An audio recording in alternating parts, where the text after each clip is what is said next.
Bom dia, boa tarde, boa noite para todo mundo que está vendo esse vídeo. Hoje a gente vai fazer uma entrevista aqui com o Mário Schioppa. Para quem não sabe, Mário Schioppa, ele é hoje o CEO da empresa Schioppa de Rodas e Rodízios. E antes da gente realmente focar no trabalho, Mário, eu queria que você explicasse um pouco o que é Schioppa, o que vocês fazem aqui. Bom, boa noite a todos, um prazer estar aqui, obrigado pelo convite, Rafael. A Schioppa ela é a maior empresa da América Latina de rodas e rodízios.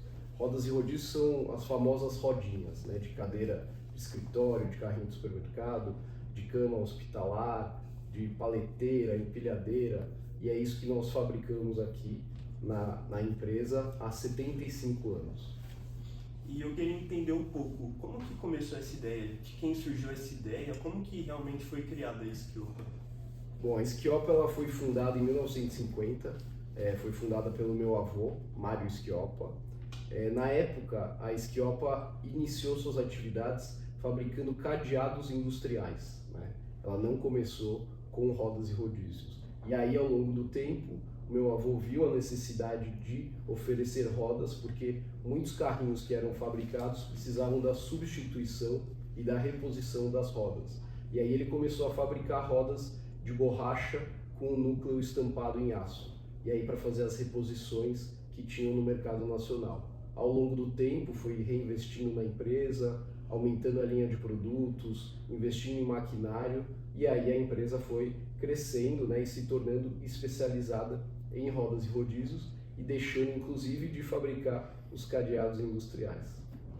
E Mário, entendendo um pouco mais sobre você, eu queria saber como que foi a mudança de chave a partir do momento que a empresa estava na mão do seu pai e ela passou para sua mão. Foi um processo aos poucos, bem lento, que você foi assumindo um cargo, ou você chegou assim, virou CEO da empresa e segunda-feira cheio de problema, um monte de coisa para resolver, ou foi realmente aos poucos que você foi entrando? Não, foi um processo bem planejado. Eu entrei na empresa quando eu tinha 19 anos, eu fazia faculdade ainda, então eu entrei como estagiário aqui, inclusive no departamento de compras. Trabalhei primeiro em compras, fazendo follow-up de fornecedores, colocando pedidos de materiais de escritório, materiais de limpeza, algo que tinha pouca autonomia, né, pouca consequência se eu cometesse algum erro, mas que me ensinava tanto a lidar com os fornecedores, quanto a depois cobrar os pedidos. Depois eu fui para a área de PCP, que é o Planejamento e Controle de Produção, que é um coração aqui da empresa, né? Nós temos uma série de SKUs, então para conseguir planejar a produção da Schioppa é muito complexo. E eu trabalhei lá por 6 meses também, fazendo o acompanhamento das ordens de produção, tanto dentro da sala no computador, quanto nas linhas, então distribuindo as ordens de produção, recolhendo as ordens de produção, entendendo o sequenciamento, o que ia ser fabricado primeiro, o que ia ser fabricado depois. Depois eu passei um período na área financeira, e na área financeira eu comecei no contas a pagar, depois contas a receber, que basicamente é cobrança. Foi um momento super interessante ligar para cobrar as pessoas, né, de nos pagar. Depois eu fui para a área de tesouraria e custos, e aí por fim vim para a área comercial, que foi onde, pela minha formação, foi onde eu tive uma afinidade maior. Então eu comecei como vendas internas, ligando mesmo para os clientes e apresentando a empresa, cuidando de uma carteira de clientes depois e recebendo os pedidos, né, realizando vendas mesmo.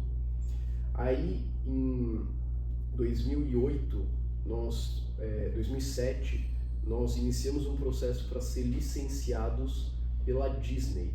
A Disney, ela licencia a marca dela para produtos e nós desenvolvemos uma série de rodas e rodízios com Mickey, Minnie, Ursinho Pooh, Princesa e carros. E na época, todo esse projeto precisava ter muita interação com a Disney, não só no Brasil, mas também nos Estados Unidos.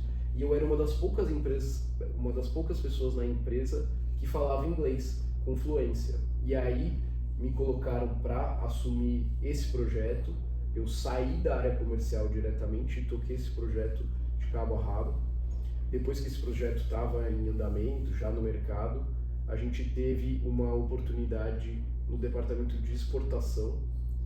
Aí eu fui trabalhar no departamento de exportação, onde eu fiquei por aproximadamente 3 anos e foi assim um aprendizado maravilhoso, porque exportação é como se o tempo comprimisse.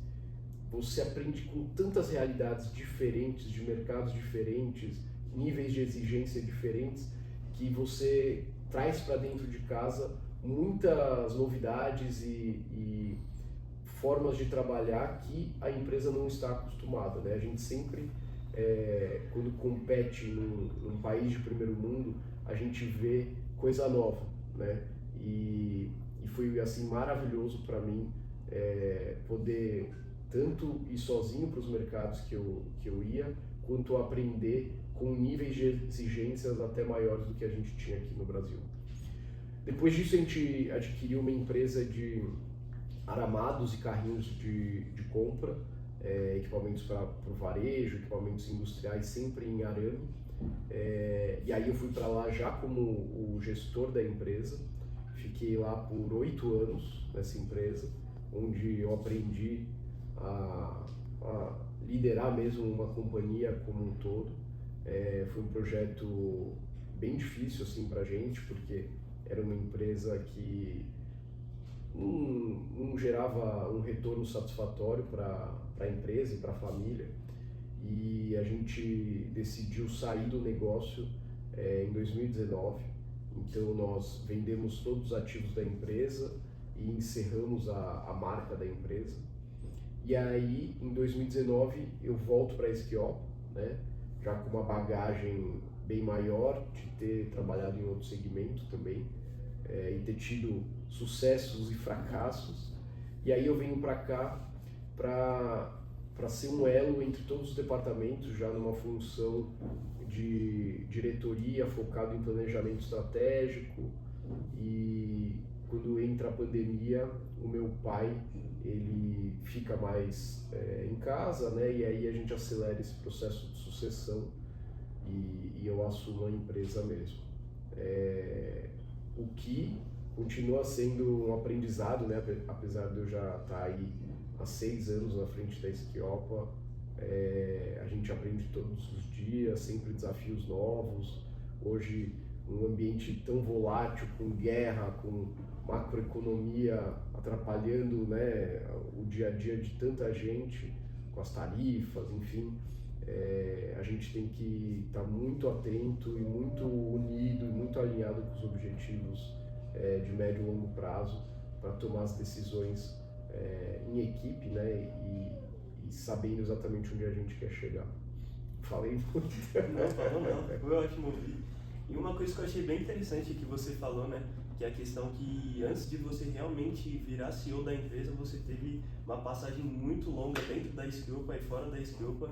E isso é um dado, né, que falam que 90% das empresas que são de sucessão de herdagem, elas tendem a falir. Mas as exceções que existem são empresas, no seu caso, que não chegaram direto num cargo alto e precisaram passar por todo um processo. Sim. Então acho que isso é algo muito interessante dentro da Esquiopa, que você não chegou diretamente já num cargo de gestão, mas você precisou passar por todo um processo para realmente estar onde a Esquiopa está hoje. E para quem não sabe um pouco, trazendo um pouco de dados, a gente está ainda no segundo dia do mês e a Esquiopa já conseguiu faturar mais de R$1 milhão, né? Sim. Em só um dia.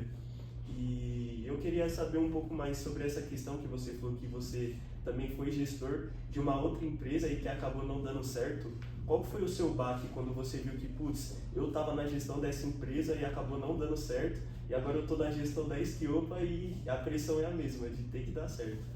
Olha, eram negócios muito diferentes, né? O mercado de carrinhos de compra é um mercado difícil, porque é um produto que é visto como uma commodity, os clientes têm poder de barganha muito forte. Então a gente está falando de Grupo Pão de Açúcar, Carrefour, Cencosud, Grupo Walmart, são empresas que negociam com muito profissionalismo e muito poder de barganha. E o produto, ele é um ativo que é comprado uma vez por ano em uma grande compra. Então essas empresas elas chegam a fazer leilão reverso para efetuar as compras dos carrinhos, né? E isso é muito difícil, porque elas homologam 3 a 4 empresas e fazem um leilão reverso, onde você vai colocando o preço mais baixo para vencer o negócio, né? Então, existe um incentivo ruim, onde a concorrência abaixa preço para conseguir vencer o negócio. No nosso caso, a gente investiu muito na fábrica, porém, quanto mais a gente investia na fábrica, mais os nossos custos fixos aumentavam e mais a gente dependia dos pedidos grandes dessas grandes redes. E quando você depende desses pedidos grandes, você acaba baixando o preço para poder garantir que você vai pegar o pedido. E quanto mais a gente baixava o preço, mais os outros baixavam o preço. Era uma corrida para o fundo do poço.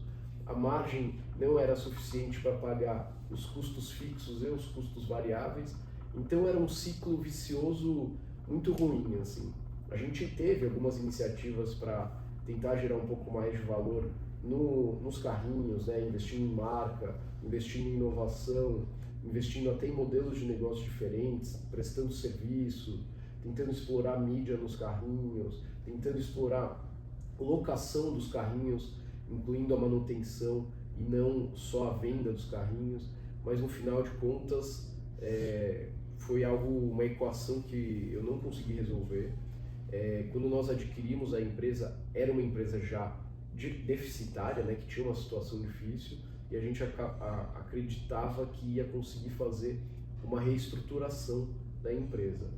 E fizemos uma reestruturação, mas nunca o resultado foi satisfatório. Todo o caixa que a gente gerava aqui na Esquiopa, ele acabava sendo, de certa forma, consumido numa operação que não era satisfatória para a gente. Então a gente decidiu, com muita dor, vender os ativos, encerrar a empresa, e foi um super aprendizado para todo mundo, né? Para a família também. E eu acho que, para mim particularmente, eu tive um momento de estudar onde foi que eu mesmo deixei a desejar e o porquê que eu não consegui resolver aquela equação, né, versus o quanto o negócio, o segmento era muito difícil e a estrutura da empresa era muito difícil para a gente conseguir realmente reverter. Então isso é uma autocrítica que eu faço constantemente. Eu acho que é importante a gente aprender, né, com esses momentos também. E quando eu vim para cá, já mais maduro, já tendo passado por algumas situações difíceis de gestão, eu já sabia muito mais o que não fazer, né? E isso me ajudou bastante e me ajuda até hoje na gestão da Esquiopa. E claro, vão ter novos erros e novos acertos, né? Mas com certeza muita coisa a gente traz de bagagem. Querendo ou não, isso é até algo que a gente usa bastante no mercado financeiro, né? Que você tem que buscar errar pouco e acertar em grande escala. O que importa não é a quantidade de acertos, e sim o quanto você consegue acertar aquilo.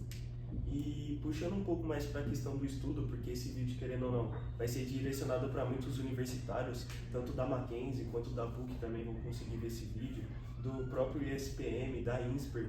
Então eu queria saber um pouco o quanto o estudo foi importante para onde você está hoje, e até a questão do inglês também, que hoje em dia a gente tem visto cada vez mais no mercado eles cobrando um inglês avançado, um inglês fluente, e quanto o estudo e realmente aprender outras línguas foi importante para onde você está hoje.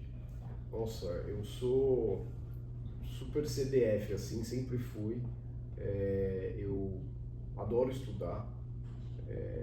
Eu fiz comunicação social e especialização em marketing na SPM, depois eu fiz um MBA no INSPER, depois eu fiz alguns cursos fora, né, em Babson, no MIT, e agora eu acabei de voltar de um curso na França com professores de Harvard, MIT, INSEAD, IMD, London Business School, Oxford. Eu acho que o aprendizado ele é a base para tudo, né? Agora, ninguém vive de teoria, né? A gente precisa aplicar e precisa da vida, né, da prática para poder aprender aquilo que a teoria nos ensina, né? A gente aprende mesmo vivendo o dia a dia. Então eu acho que seja em universidade, seja lendo casos, né, cases que você pode comprar e ter acesso, ou lendo livros, bibliografia de não ficção, tudo que você aprende de alguma forma você tem que aterrissar na prática, né? Eu acho que esse é o ponto mais importante. O inglês eu acho que é muito difícil alguém hoje atingir o ponto máximo da carreira, né, do seu potencial, se não tiver o inglês, porque as oportunidades que aparecem, o aprendizado, o estudo, o inglês é base para muita coisa, né? Eu adoro línguas e eu sempre reconheço que quando você aprende uma língua nova, parece que um mundo novo se abriu para você. E o inglês, ele é grande parte do mundo, né? Principalmente aqui no Brasil, a gente consome muita coisa em inglês, né? Então, eu acho que recomendo, obviamente, para todo mundo aprender inglês com o máximo de fluência que puder. Inclusive, eu acho que isso é algo muito bom dentro da Skillpa, que querendo ou não, aqui vocês investem bastante na educação dos funcionários em si. Que a gente vai começar a falar um pouco mais da questão social e ambiental dentro da Skillpa, é que vocês realmente investem em ensino superior, em cursos extra para melhorar os funcionários. E com a intenção também de manter eles aqui, né, para futuramente eles conseguirem cargos maiores, mas também eles terem um mercado mais amplo, né? Em caso eles acabem saindo da Skillpa, eles vão ter um mercado amplo em qualquer lugar que eles conseguirem, e querendo ou não, isso foi muito graças ao que a Skillpa conseguiu custear para eles. Sim. Hoje, falando do inglês especificamente, a gente tem uma turma de quase 20 pessoas em níveis diferentes que a gente promove o inglês aqui dentro, né? Então é algo que a Skillpa subsidia, que é um professor que a Skillpa contrata, e eu acho que está sendo muito legal ver as pessoas aqui dentro já conversando em inglês sem precisar, né? Simplesmente porque elas gostam e porque elas querem se desenvolver, elas querem se desafiar. Então, nós somos uma empresa já multinacional, né? Hoje nós temos operação no México e nós exportamos para diversos países, né? Já exportamos para mais de 40 países ao longo da história e por ano a gente exporta para entre 20 a 25 países diferentes. Então, o inglês, sim, no nosso comércio exterior, ele é muito importante, mas outras áreas da empresa a gente investe no inglês para que no futuro seja algo presente, né, dentro de todos os ambientes da Skillpa.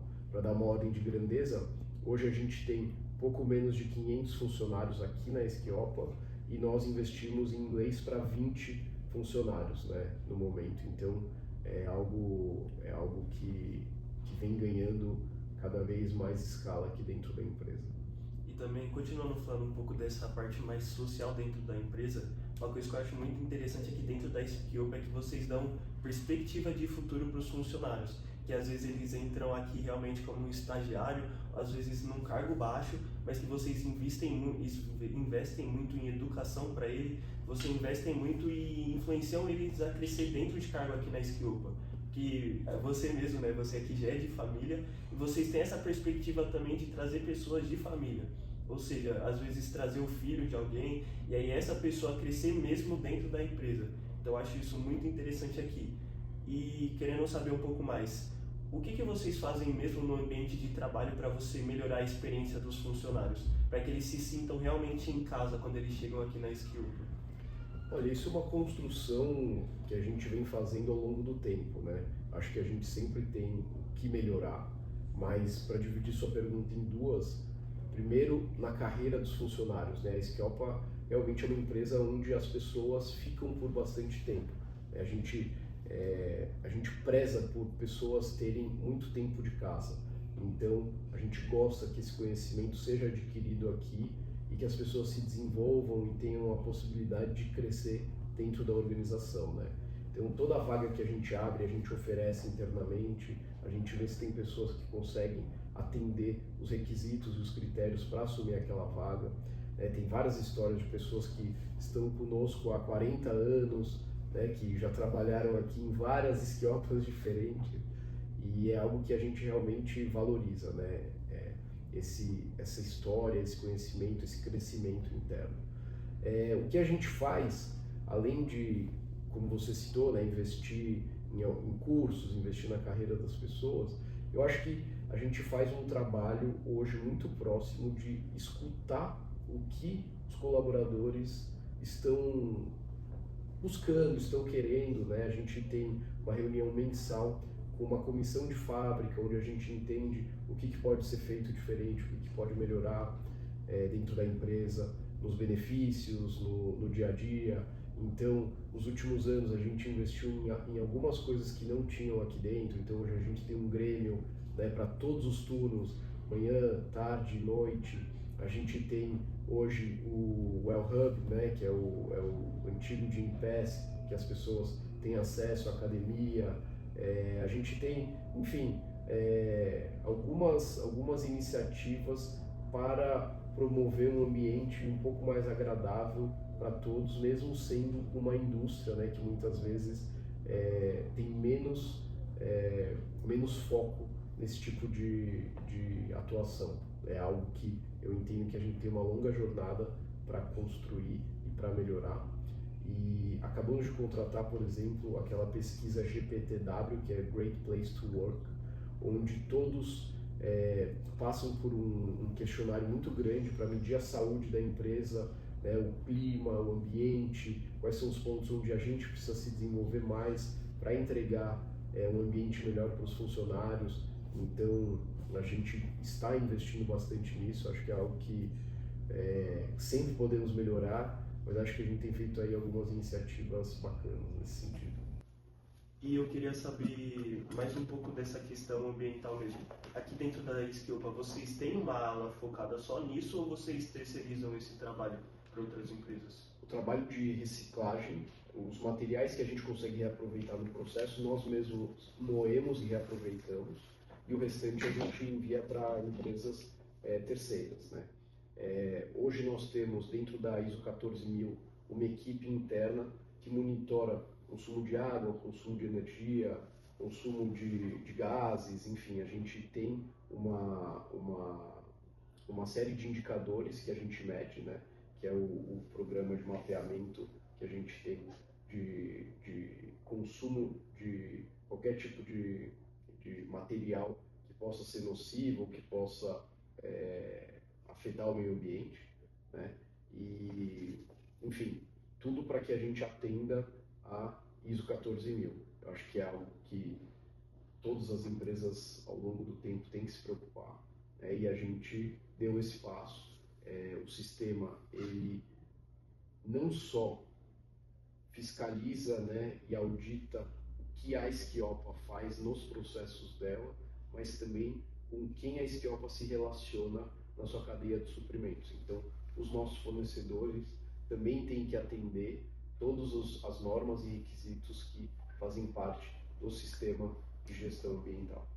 Inclusive, você já respondeu uma que seria das minhas próximas perguntas, que é essa preocupação realmente com as pessoas, com as empresas parceiras. Essa preocupação se eles realmente vão cumprir essas mesmas normas que vocês cumprem. Eu acho isso muito interessante, que vocês não têm essa preocupação só dentro da empresa, vocês também têm essa preocupação com quem vocês se relacionam. Então isso também mostra que é uma cultura da empresa, não é só mais algo que o mercado obriga, mas sim uma preocupação dentro da empresa. Sim, com certeza.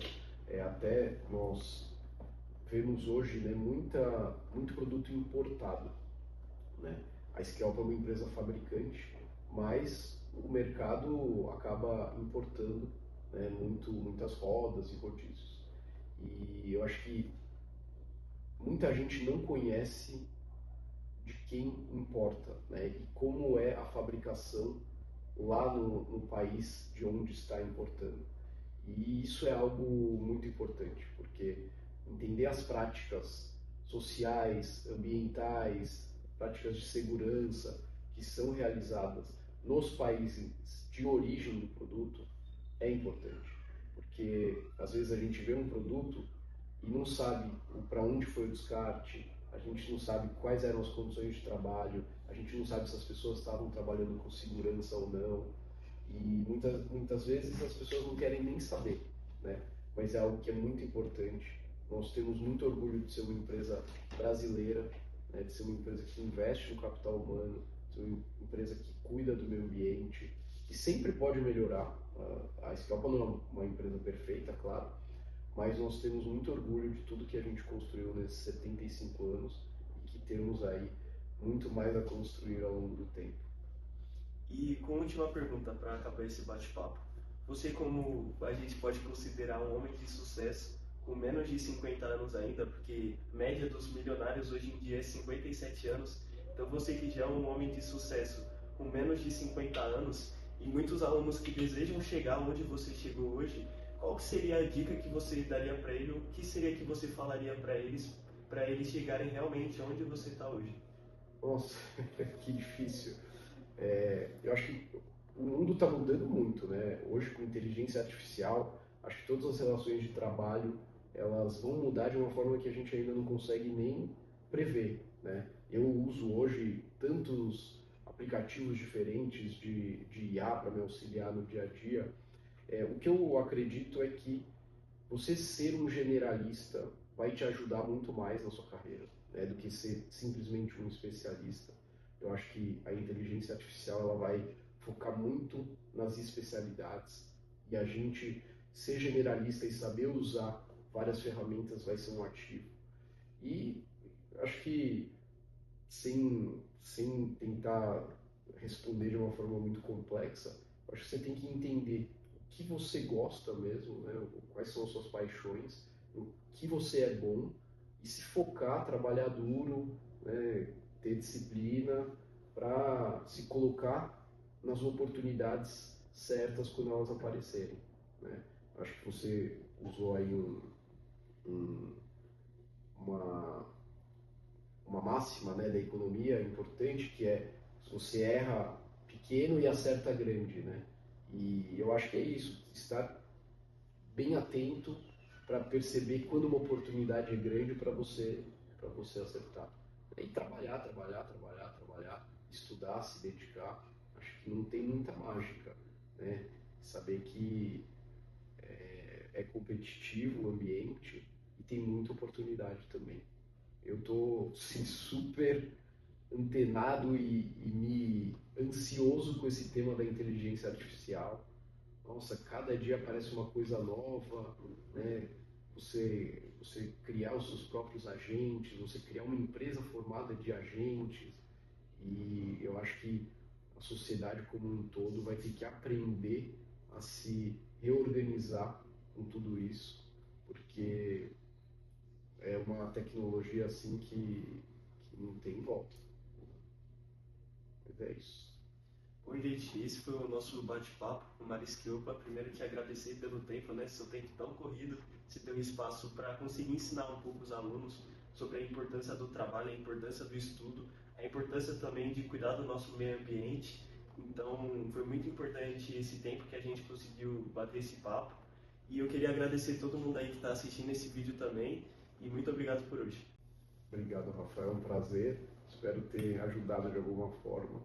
E se precisar de mais alguma coisa, estou à disposição.